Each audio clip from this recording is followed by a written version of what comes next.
180 degrees is not a rule you have to follow, but it's something you should know because of the fundamentals of what it's gonna be doing for your videos. As you're watching this video, I know you like to scroll through the comments. Put a timestamp below with different scenes that you notice that have different shutter angle before I tell you them. So I will reveal some of them throughout the video, but put the timestamp and let me know what you think. Is it a lot of motion blur or a little motion blur? And does that equate to a higher number of shutter angle or a lower number of shutter angle? Every single video is gonna have some type of motion blur. You might not even be realizing you're making this mistake when you're not setting your shutter angle. Your camera might not even support shutter angle, but if you understand the concept, you can easily translate that to shutter speed. Right now, we're shooting at 358 degrees. That's almost 360 degrees. So what is 360 degrees of what?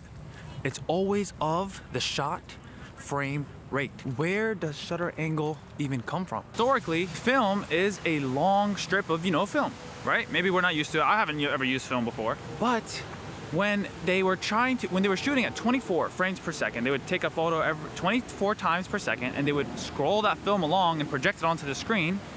There would be a jarring image of switching between frame 1 to frame 2, frame 3 to frame 4. Like imagine you're swiping it across and projecting it. So this swiping motion is it's gonna look weird. You're not gonna be able to, it's gonna look like a long reel of film being swiped across your screen. It's not gonna look right. You're not gonna be able to see a movie or a picture like that. That's not a movie. Instead of just swiping the reel across, what they would do is they would cover the projector, cover the film, so that way the projector does not project anything for a period of time while they swiped it across. Now this would depend on how fast you swiped it across and when you were able to open it.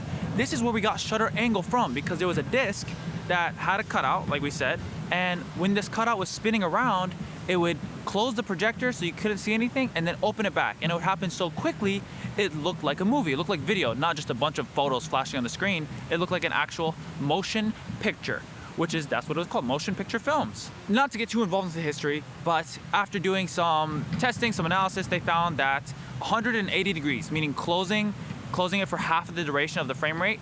So closing, let's say if you're at 24 frames per second, closing the projector for 1/12 of a second allowed you to get smooth images without it looking like distorted.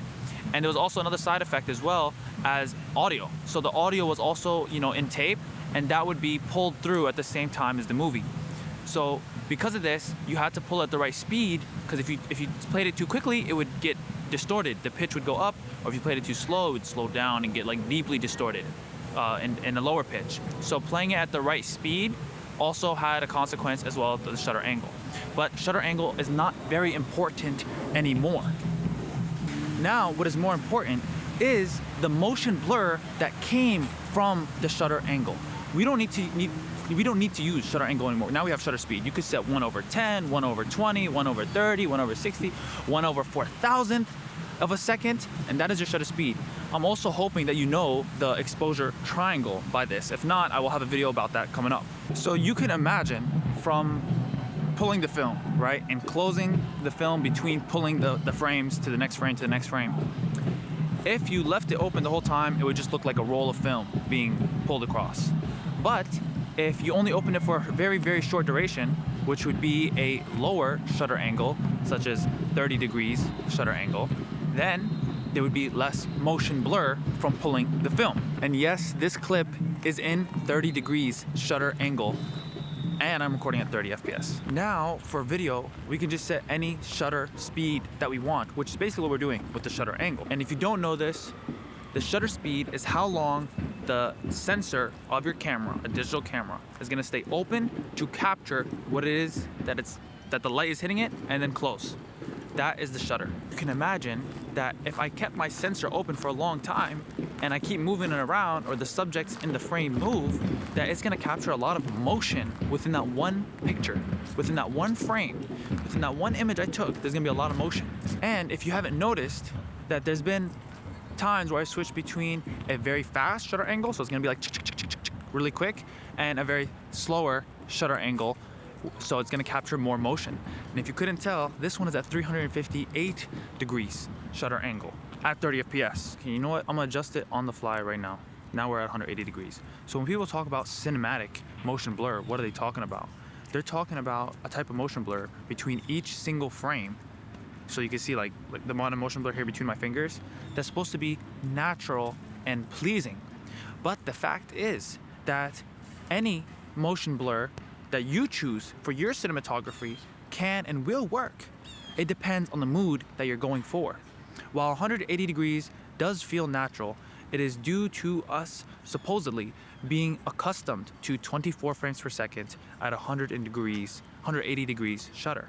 But for all of us who are now growing up without any film, then we can set the motion blur to however we like, depending on the mood that you're trying to go for. Now, if you're beginning videography, it doesn't matter if you have shutter angle or shutter speed, you could achieve the same exact effect. You just need to know how it's done. A 360 degree shutter angle of your frame rate will match your frame rate, which is usually, they won't let you do 360, they'll go up to like 359, 358, just like my camera does.